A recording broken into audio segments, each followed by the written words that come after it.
It's, 20 years now. It's 20 years since that glorious day. I have to say, and I'm not entirely sure about you two, but I have to say that it remains one of the days of my life. It remains one of the most glorious events that I have attended, let alone been on the stage of. And it's very difficult to imagine that it's been 20 years. I mean, it's just, I don't know, flown by probably. But that day remains, I think, and it should be, etched in not only our memories, but in modern British history. Because until recently, and probably until this day, I'm not entirely sure, it was one of the very biggest. The biggest. The biggest. Yeah, without doubt. I don't think that's a question. Demonstrations that Britain has ever seen. And obviously it was tied to a cause. And that cause was to prevent the oncoming war on Iraq, which obviously happened, and we still have an Iraq, ravaged in flames, and unfortunately at a situation which we back then, 20 years ago, we spoke, all of us, as well as many of our colleagues and friends and the such, warned that would happen. How did we manage, Kate? How did we manage? CND, Stop the War, and MAB. How did we manage to bring 2 million people together? Well, that's the incredible question, Anas. But you're absolutely right. We did it. And looking back on those days, it wasn't just the day itself, but it was the years around it. I'm sure you, like us, we did so many hundreds of public meetings up and down the country. And there was just an incredible groundswell of public opinion against the idea of going to war on Iraq. And it wasn't just that we created that. I think there was a popular mood. Yeah. It was really quite extraordinary because, as I said at the time, most people didn't know where Iraq was. They didn't know any Iraqis, but nevertheless, they were determined to try and prevent that war. And it was quite remarkable. Linked, of course, to the whole question of morality in public life. We were being taken to war on a tissue of lies, and people really rebelled against that. And I think that played a big role in building that big surge of public opinion against the war. Well, it certainly did. The issue of feeling that Tony Blair was really listening only to the opinions of the American administration of the time, George Bush, and not to the British people, did really infuriate a lot of people. Of course, the movement against the Iraq war was global, but it was particularly sharp in Britain because British troops, British armed forces were going to be directly involved, whereas German and French, for example, were not. So I think that sort of drove this. This was a war of choice, a war that wasn't needed, a war where the case had not been made, a war where the security of the British people was not threatened at all by Iraq, despite some of the ludicrous claims that were made. So I think all that drove this tremendous feeling. But I still think it could have not come together in the way that it did if we hadn't built a unified movement. Correct. It would have been quite easy to have ended up with a sort of far left movement against the war, a sort of pacifist movement against the war, a Muslim-rooted movement against the war, all doing their different things and not really cooperating. Yeah. And I think bringing it all together, which was exemplified by the three organisations involved, Muslim Association of Britain, CND and Stop the War, was in itself an achievement. And because you had all those bits together, you could reach beyond them.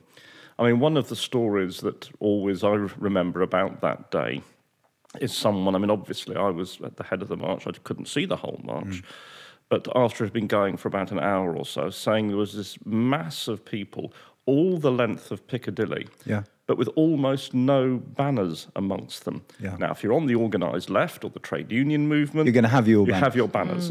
And there were plenty of banners there, but there were also the ordinary people who had no association with a political or a trade union or a religious group or anything, all there. And that is something that has never happened on that scale, certainly, before or since. Yeah. I mean, we still hold demonstrations against war and for nuclear disarmament and so on, solidarity with Palestine. But those are mainly activists that are now turning out.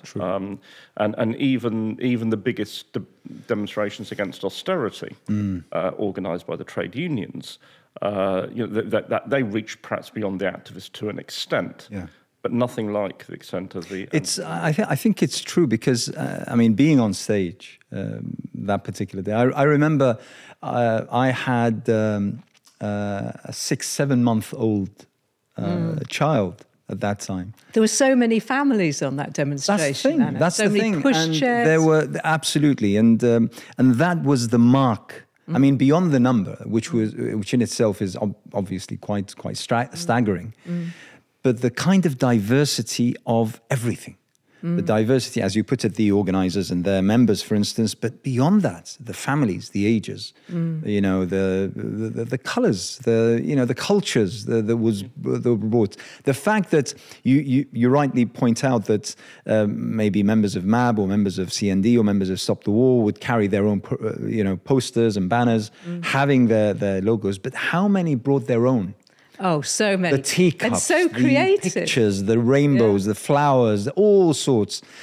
And that to me was something that really put this on a scale that is totally different to anything else. If I had to think of 2 words to describe that day and the best things about the day, it was unity and diversity, brought together.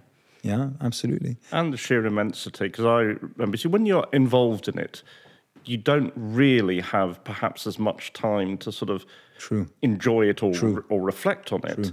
While you're actually on the day, you're worrying about who's going to be speaking next and 100 other sort of issues that are coming up. What are we going to do with Jesse Jackson and so on and so forth? But it wasn't until the demonstration, the rally had finished. There were still people coming in the park. But about half an hour after it finished, Lindsay German, the convener of Stop the War, then and now, and I went off to meet George Galloway and some friends of his in a restaurant on the Edgware Road. So we walked up there. We stayed there for about an hour. Then we had to go somewhere else for a drink with the stewards to say thank you to them. And this is about now, effectively about 2 hours after the rally had ended. And still, Edgware Road was packed with coaches going home. And everywhere as we walked, it's quite a long walk across London to Holborn to our next appointment. There were placards stuck in the railings and everywhere. And that's when I just thought, goodness, we really have done something here. This has just been immense beyond anyone's... If you recall, the starting point or the gathering point to start the march... There were 2. There were 2. Yeah. There were actually. Yep. One was in Embankment. That's right, yeah. And one was Gooch Street, was it? Or that's right. Was it Mallet Street? Mallet Street, probably, where the universities are. Yeah. And they then joined together around Piccadilly Circus. That was the most tremendous. That was incredible because it's like 2 immense waves of human beings carrying all sorts of... And the joy from both marches on coming together and then going down Piccadilly. And I recall being on stage. We've now started. We've now begun. And I was one of the chairs. You were one of the chairs, Andrew. And I recall after something like 20 minutes of actually starting the rally and the speeches, and my phone going off, and I answer, and someone, a friend of mine who's travelled down from Newcastle, saying, when are we going to move from Embankment? They were still standing all the way back in Embankment, thinking that the march hadn't moved on. Some people never actually left the Embankment. And they had stayed to go there. straight and get their coaches Absolutely. back. It's something that, I mean, like I said, it's, and you put it perfectly, Kate, I mean, it is about unity in terms of cause and objective.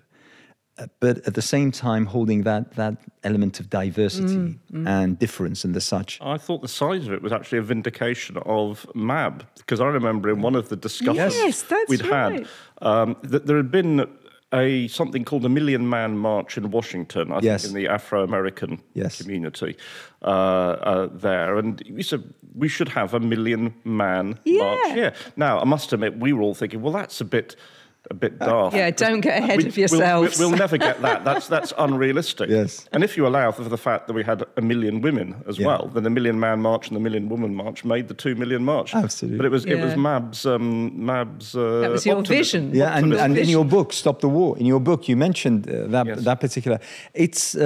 I mean, we can spend hours talking about our collective memories, and I have many. And you're absolutely right in saying that. I mean, one of the reasons why we managed to get those numbers was that in the months preceding, since we agreed with our allies across the world that the 15th of February 2003 would be a day of global protest against the coming war.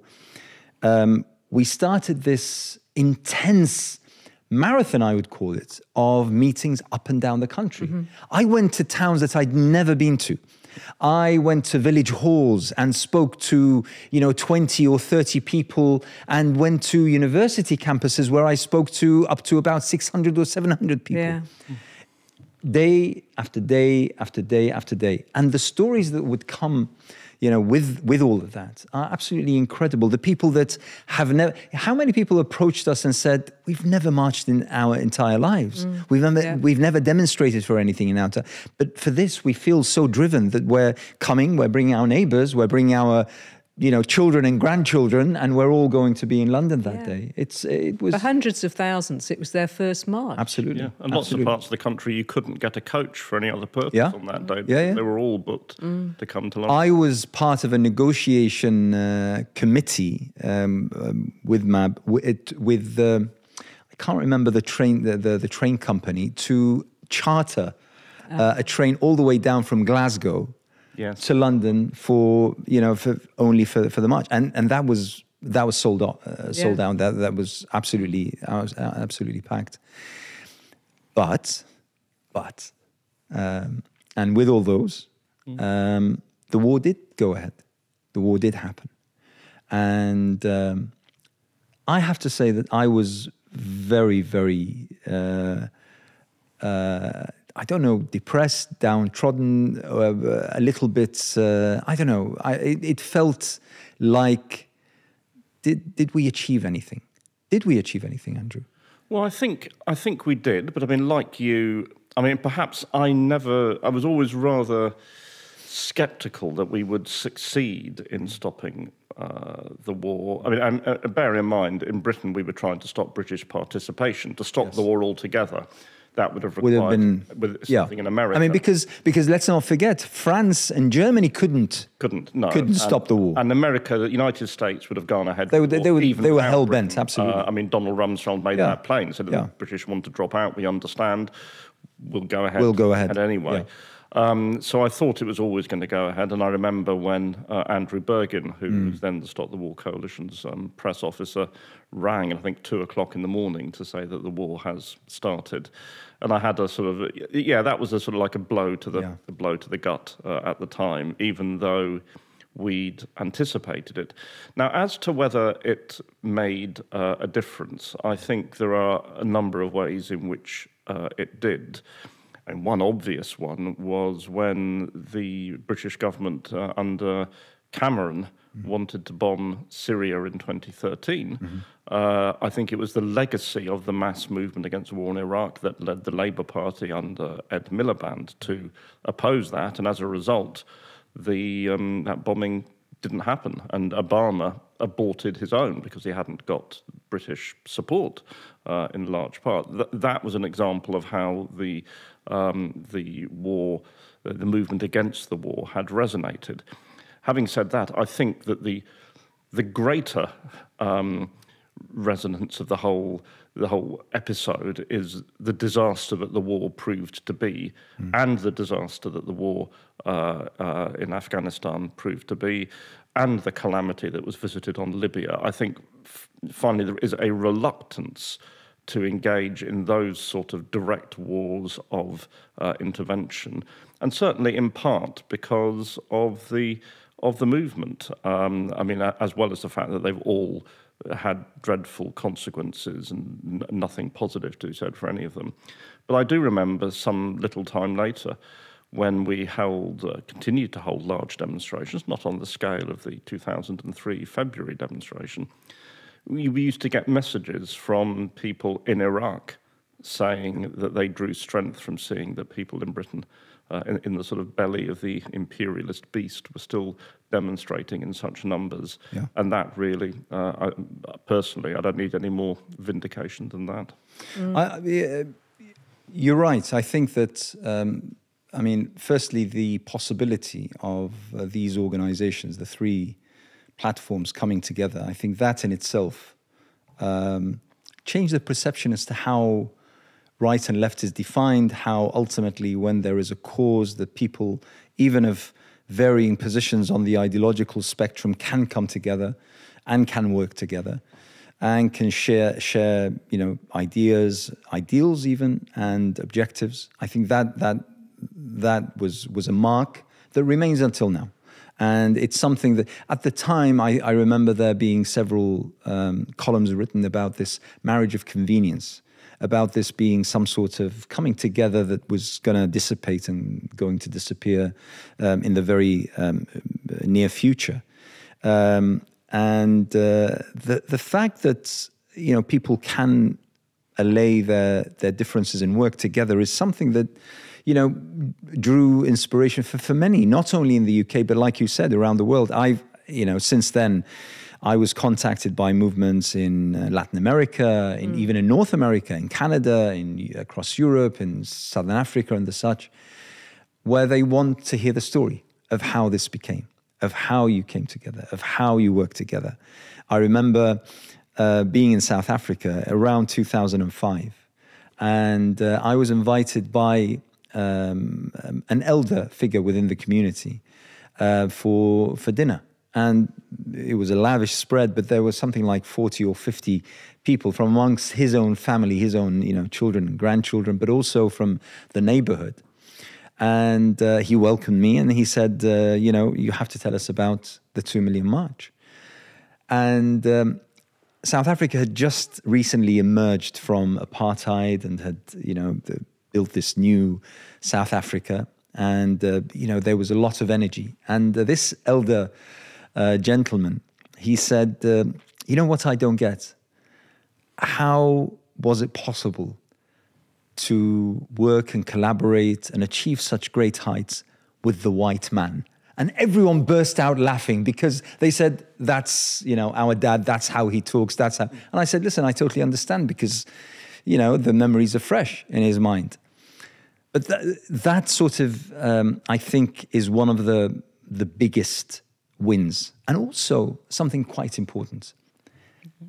20 years where Iraq has been absolutely decimated, Afghanistan left in shreds, the entire region probably of the Middle East made far worse, far more dangerous than it ever was.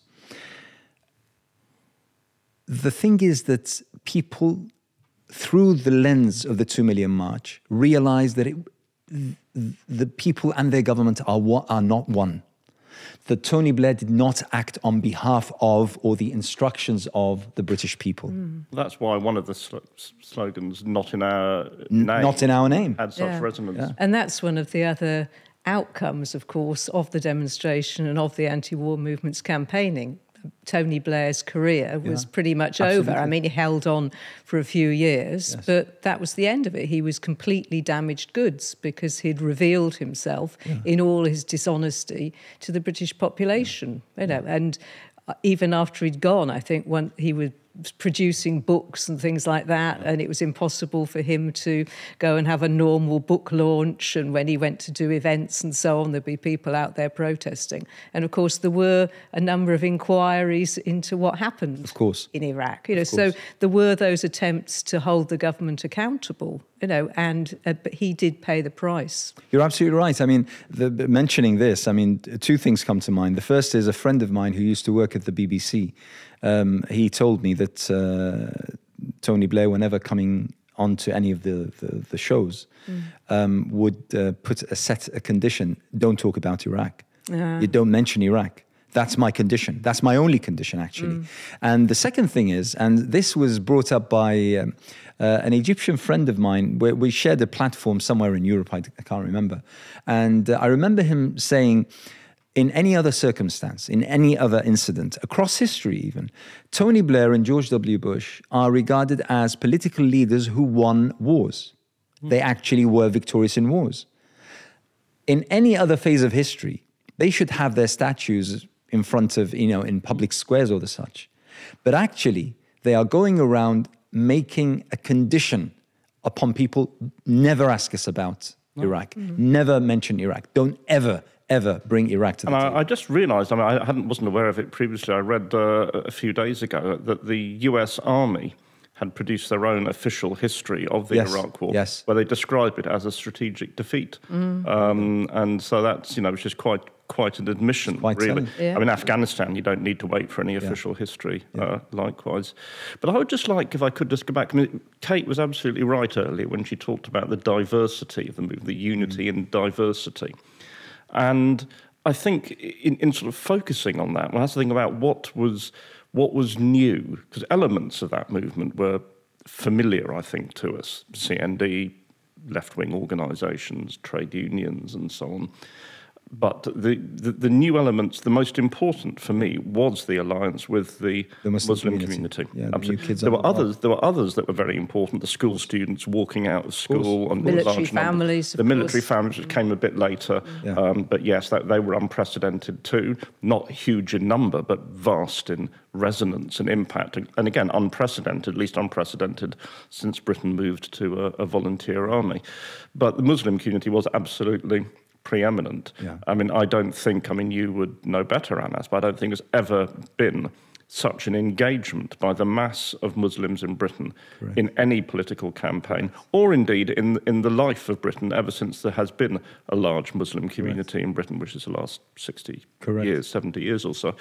And that was the most inspiring thing, because I'd obviously worked with Muslim or Muslim heritage people before in trade unions and anti-racist campaigns particularly. But those only scratched the surface of the community. And this was something, and I think this terrified the establishment in our country more than any other aspect.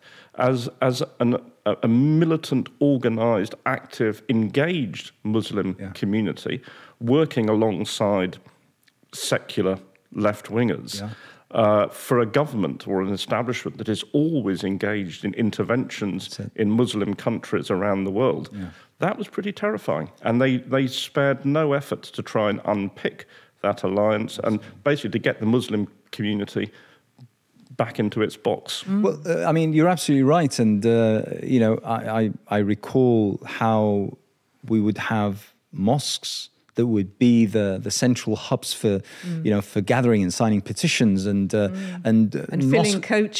filling coaches and doing the banners and the posters from cities up and down the country. And that is unprecedented, because one of the main complaints you will find of Muslims in the country is we could never get our mosques to be engaged in anything that is relevant to us, in anything political, in anything, it's unfortunate that most mosques are of that type where it's just, passing on time and just doing the necessity and then just doing nothing whatsoever.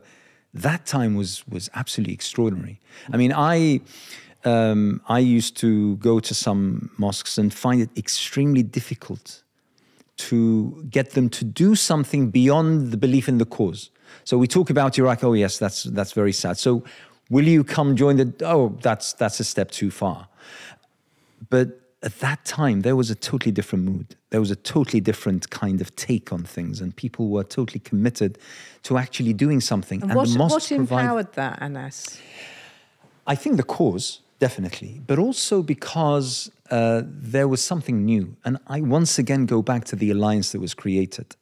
And whilst that, don't get me wrong, we got a lot of flack because we were sort of standing side to side and shoulder to shoulder with non-Muslims and socialists and leftists and the such. But the vast majority saw that as an incredible feat and saw that as an opportunity that shouldn't be missed. Well, it was learning on both sides, I think, because because your members as well. I mean, I'm sure they were flabbergasted. Well, there were obviously a lot of sort of quite estranged from any mixing of religion and politics or engaging with people with strong religious beliefs. Yeah. And so there's an element of that. I mean, it wasn't, I would say, a significant element, but it had to be dealt with. Of course. So the fact that, there's a religious body of opinion here. I mean, there always had been some Christians, particularly involved in CND, but not on a sort of very mass, not probably on the mass level. So that was on the one side. And I remember years ago doing an interview with our friend Azam Tamimi. He told me he was still puzzling over the fact he was sitting opposite a communist, because he'd been brought up that communists were completely the enemy, as atheistic and Marxist and so on. And here he was. And I imagine for him it was a bit of a struggle, and probably other people in the Muslim community too. But if you have a cause that you get over, and it felt to me like it was a landmark in a way, because Muslims in Britain are mainly an immigrant community, or where they're now obviously second or third generation. Yeah. And often communities like that feel they have to keep the head down, just get on with life, and almost not draw any more attention to yourself than you need to, just to get by in a society that's not necessarily particularly welcoming. But I think that this was like something, here we are, we're fully part of this society. We are standing up too, because we share this, and that I thought was very inspiring. And what about working with women? Because of course there were many leaders, women leaders in the anti-war movement, but of course you had great women leaders as well from your community. Absolutely. And Salma Yaqub, for example. That's opened, I think, that's opened the floodgates, literally, for more and more women, the likes of Selma. Remember how many Muslim women we had on stage come and speak, and on the various demonstrations, and often in their hijab, and absolutely proud of who they were and what they represented and such, and expressing themselves, talking on behalf of their community, and also showing pride in the fact that we're standing all together with our friends from across the board. I recall Kate from CND, our late friend Bruce Kent, a great man. Seriously, one of the, a giant of the movement, and he was my very first contact with CND, and he passed away a couple of years ago, but I mean, he remains a huge figure in our in our progress in all of this that we're talking about. Yeah, he was. I mean, he was one of the best expressions of the kind of committed religious perspective from absolutely within. A man CND. of the cloth. I mean, a former. Yeah, but someone who believed in ideals that were absolutely magnificent, and his take on this diversity was always glowing. I mean, he came from the church in Finsbury Park, and he was always telling people, how many different communities and languages, dozens of languages spoken within the church itself, and he really valued and celebrated that, and was so enthusiastic about the breadth of the movement. And I remember going with him to speak at a public meeting in a mosque in East London, which was really powerful an experience. Event. I'd imagine. It was amazing, But and from your side, I mean, you can't mention the 2 million mark. You can't mention that particular campaign without mentioning people like Tony Benn. Tony Benn, certainly, I mean, who had already a huge record on the left, and who actually left Parliament in 2001 saying he wanted to spend more time doing politics. And then immediately got pitched into the anti-war movement and became the president. Yes. He was an iconic figure. Of course, also, I mean, has that 2003 George Galloway at that status too. I mean, what's happened since is another story. But at that time, his resonance with different sections of the movement was immense. Absolutely. And the two of them, Tony Benn and George Galloway, and Jeremy Corbyn. Jeremy Corbyn, of course. Sort of represented. And let's not forget Ken Livingstone. And Ken Livingstone. At the time, the mayor of London. Yeah. I mean, he opened so many doors for us. Very helpful. And they represented the sort of Labour left element. Yes. And it's worth just making a contemporary point that those sort of voices would now be absolutely excluded from the Labour Party. Yeah. Absolutely excluded by the president. As some of them are. Yeah. Silence. Even Tony Blair never even raised the idea of expelling Jeremy Corbyn or Tony Benn. He did actually expel George Galloway, but he didn't go wider than that. Was now we have this absolute regime of silence on foreign policy issues, and of course it particularly affects. In just this last week in Parliament, a Labour MP was forced to withdraw for describing Palestine as an apartheid state.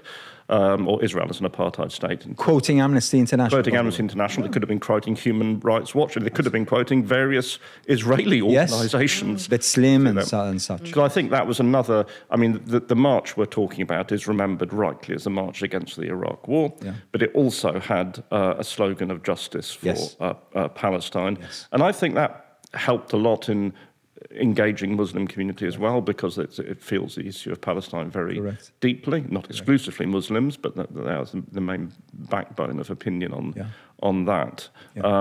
And now such opinions are being, totally entirely marginalised in mainstream politics. Absolutely. And, since then, obviously, as you put it, I mean, the Iraq experiment, as someone laughably put it, proved to be an utter failure, utter devastation, an utter tragedy. We're talking about several generations of Iraqis paying the price of what was essentially a lie and an illegal invasion and occupation of the country. We had an inquiry. We had an inquiry, trying to find out what happened, why, and probably in some of our minds, holding some people to account. So we had the Chilcot inquiry, which took something like 5 years over it should have done, and a budget which quadrupled. It's like building HS2, the Chilcot inquiry is years late and massive over budget. And then, where are we? We have the Chilcot inquiry now. Well, I think part of the problem was, they found out and published extremely valuable and accurate information. Yeah. But of course, the intention all along was to find out information, but not to hold anyone accountable, so that there would be no legal proceedings. Am I right in thinking or hearing somewhere, and I can't recall where, that Tony Blair's condition to the inquiry that he would engage only if it held no one to account? That's my understanding. Well, yeah, I think the inquiry... Because it was damning. If you read the sections that pertain to Tony Blair and the process in which this went through, it's fairly damning. Yeah, it's clear who was guilty, but there were no legal if Tony Blair was to apply for any job right now, with that sort of description of him and his actions, he would never have any hope whatsoever of getting employment. Well, he does look very haunted now, Tony Blair, when he appears in public, which I think is what he deserves. But Kate's right. It was a very damning inquiry. But I think it dodged two issues. One explicitly, which he said, we're not going to rule on the legality of the war. Yeah. Everyone knows it was illegal. They somehow bludgeoned the Attorney General of the time into producing a second opinion that it was legal. But no one believes that. But they dodged that. And the question of whether Tony Blair was actually deliberately dishonest. It said that mistakes were made and so on, and it's clear, of course, that the reason for going to war, Iraq's possession of weapons of mass destruction, was false.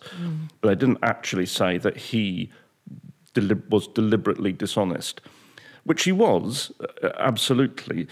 Maybe he did believe there were weapons of mass destruction, that's possible, but he decided to go to war anyway. Yes. He'd pledged that to George Bush in March the preceding year, March 2002, and that, it was sort of dodged, but everyone can draw their own conclusions. And it's worth also recalling that a journalist talking to me about the Corbyn years a little while ago, where I'd worked for Jeremy Corbyn, said, what was your proudest moment of the time? Well, my proudest moment was on the day the Chilcot report was published. Jeremy Corbyn, on behalf of the Labour Party, apologised, first of all, to the Iraqi people, also to the British people, that the Labour Party had been the instrument of this war, which had had such dreadful consequences and was done on the basis of falsehoods. And that needs to be recalled as well. If Jeremy Corbyn, as leader of the Labour Party, had done nothing else, that would be enough. You know? Very, very true. And also never letting Tony Blair off the hook. Yeah. I don't know if you remember the time he said Britain must pay the blood price, for the special relationship, so-called, with the United States. But he didn't pay it. His children weren't sent off to fight and pay the blood price, but it was the service people here and, of course, the people in Iraq who paid that blood price. That level of disastrous hypocrisy and kind of grandiose notions about Britain as well. I mean, it's shocking. It remains deeply shocking and unforgivable. And thinking back, the whole context of the time, at the height of the newly introduced war on terror, we had Afghanistan in 2001, which saw the birth of Stop the War Coalition. Yes. And in 2003, the invasion and war in Iraq, and both in sort of retribution for 9/11, which had nothing to do with either. I mean, it's staggering. If I sometimes think that, let's say 50 years from now, if people, our grandchildren start reading about the history of the beginning of the 2000s, and they find this particular story, it would be almost sci-fi. It would almost be fairy tales. I mean, it would be absolutely unbelievable what happened, but it was allowed to happen. Yeah. Well, the Americans were determined to bring about regime change in Iraq, weren't they? And they just thought, right, this is the opportunity. This is the chance. Let's try and hang it on that, however many lies were necessary to do that. And they hung it on that and went to war on that basis. But as you say, it was so clear, such a transparent lie, and complete framing up of that the country, really. No wonder there was enormous international opposition. And just going back to the demonstration and so on, having that, on two levels, the international impact. One, all these demonstrations, tens of millions of people on that very same day, but also the level of international speakers that we actually had coming to London. Not only Jesse Jackson, but President Ben Bella. Former President. Ahmed Ben Bella, yes. And he said "Vive la France" on that day. I mean, what great figures, Because France wasn't, who he'd fought against all his life, was not... France's position was admirable at the time, and its opposition was very, very clear. And they had this magnificent foreign secretary who challenged our own Jack Straw at the time and challenged Colin Powell at the UN Security Council. We also had the former head of the UN inspection team, Scott Ritter. Scott Ritter. Yeah. Scott Ritter. Yeah. He also was fantastic when he spoke. we had tremendous speakers. Didn't we have what's his name? That actor from. The tall guy. Oh, Tim Robbins. Tim Robbins. We had Tim Robbins. We had Miss Dynamite. Oh, wasn't she fantastic? We had Tim Robbins on the stage. But he didn't speak. Because that was my fault. Because so I'm not really very good on films in Hollywood. But we had this... He probably didn't know who he was. I didn't. That's a problem. And we had very strict... We had a vast number of people wanted to speak, far more than could be accommodated.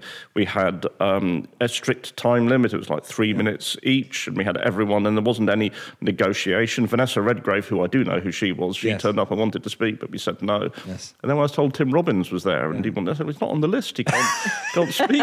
My God, an A-lister, Hollywood A-lister. I know, but Andrew, how could you? He then stood next to Jesse Jackson while Jesse Jackson spoke. So he was in the frame. But yeah, it was a cultural faux pas. It was fantastic. It was absolutely fantastic. I mean, at the time, if you recall, none of the political... I mean, even the Conservatives, for instance, on the opposition, who voted for the war, I mean, they had... I don't think they had any representatives, but we had the leader of the Lib Dems. We had Charles Kennedy. Absolutely. Whom I introduced. And I remember, you know how it works, because we alternate as chairs, and are each allocated a particular speaker. So Yeah. I was allocated Charles Kennedy.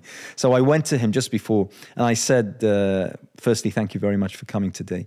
And so I'm going to introduce you as Charles Kennedy, leader of the Lib Dem. And he said, no, I'm Charles Kennedy and I'm here to speak on on His behalf of own myself, behalf, yeah. in my personal capacity, which was, I have to say, I was a little bit disappointed. I wanted to do a trick and to sort of say that, but in any case, I mean, he spoke and he spoke fairly well. He did. And his position thereafter was quite positive in regards with what happened. So yeah, I mean, the stage was full of luminaries from across the board. Yeah. And the other thing that really helped mobilise for the day, of course, was the fact that eventually all the mainstream newspapers started to publish the route of the march and all the details in their pages. And of course, the Daily Mirror produced their own anti-war placard. Absolutely. I mean, imagine that. The Daily Mirror provided the big screens. They did. That were in Hyde Park and the such. It was Piers Morgan. For me, Piers Morgan's always had a lot of credit in the bank. Yes. I mean, he's another one who, one wouldn't want to endorse everything that he's said and done since, but that is to his... Absolutely. He was, I mean, he was a young editor in a position of influence. Yeah. Very easy to have gone along with a Labour government for the Mirror. That's always a Labour paper. But he took a stand. And No, the Daily Mirror sponsored the big screens. It's, as you put it, it's published a takeout, where the route was outlined and everything. And I recall the very next day, I was basically too tired. I lived in Leeds at the time, and I was just too tired to travel back up at the end of the day. So I stayed in a nearby B&B, and I recall I was like really out of it. I was totally really tired, and plus, one thing that we forget, how cold it was that day. By the way, I mean, this is to the credit of the 2 million people who came out. It was freezing. It was absolutely freezing. Yet people, just basically filled central London like they did. But the very next day, it's around 5:30, 6 a.m., someone calls, and I'm sort of, disturbed from my sleep. And I look at the phone, who is this person? And I answer, and he says, Ennis, what are you doing right now? Please go and have a look at the nearest newsstand, newsagent. And I was thinking, what's going on? What's going on? And half asleep, I put on my clothes, my coat, and I walked to the corner shop.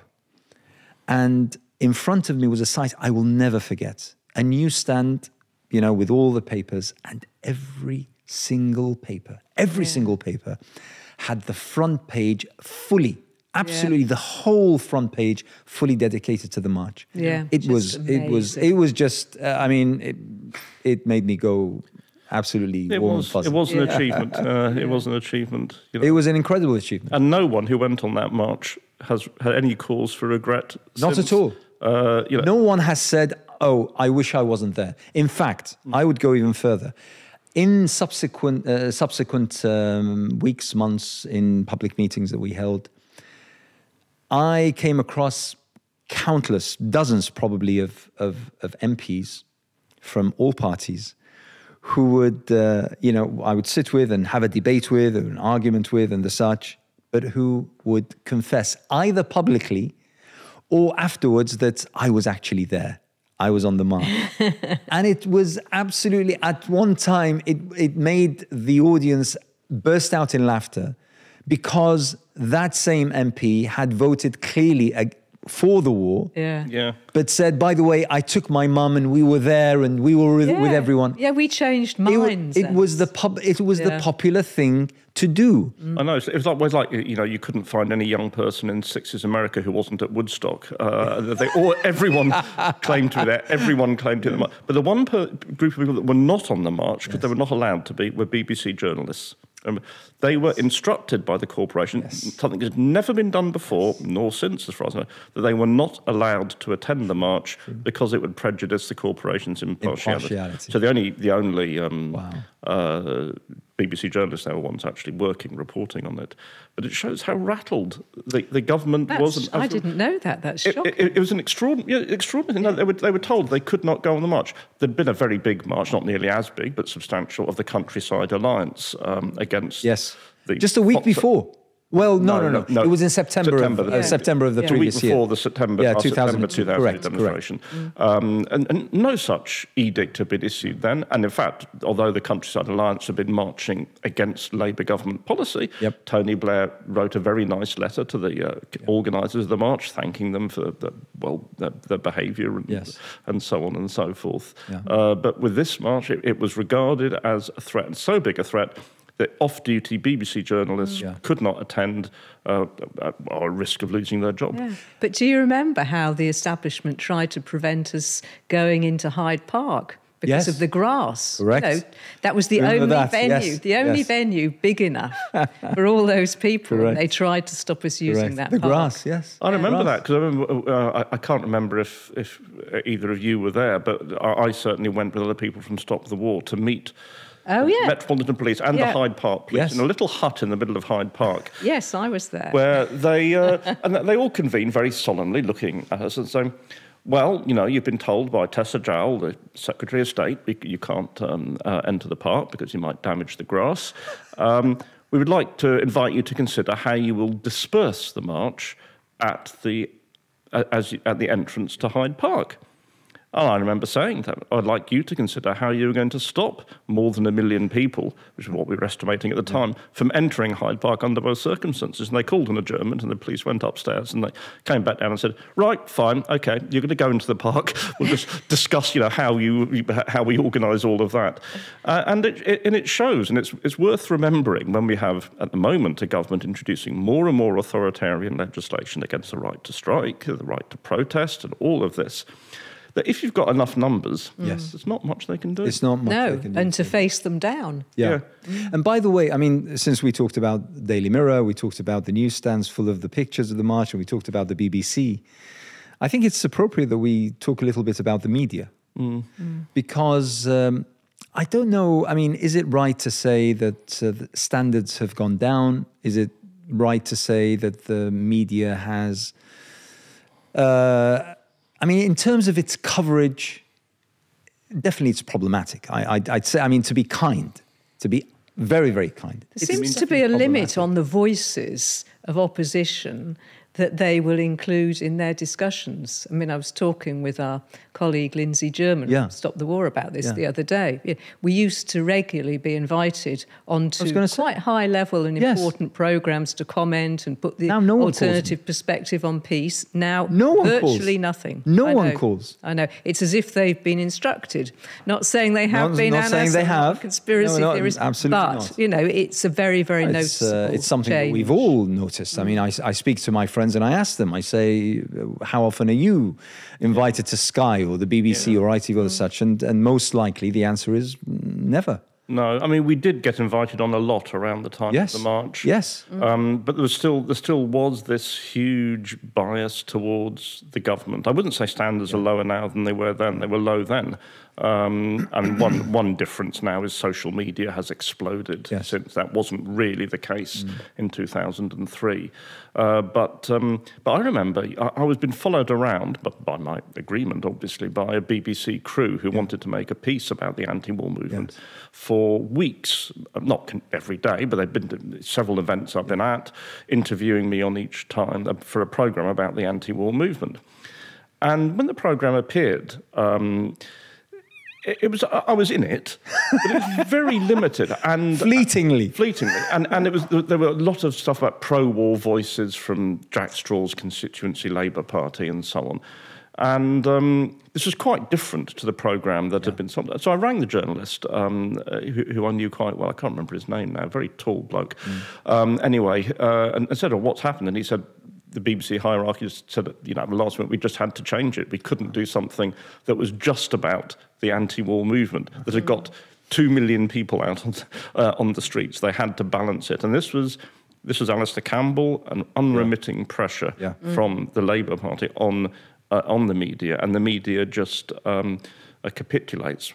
Which is why now, I mean, I find it hard to rally to the BBC's defence when it's under attack by the right wing now as a sort of extension of the culture wars, because they do the bidding of government at the expense of the journalistic mission. It's quite sad. It's quite sad. I mean, there was a time, I recall.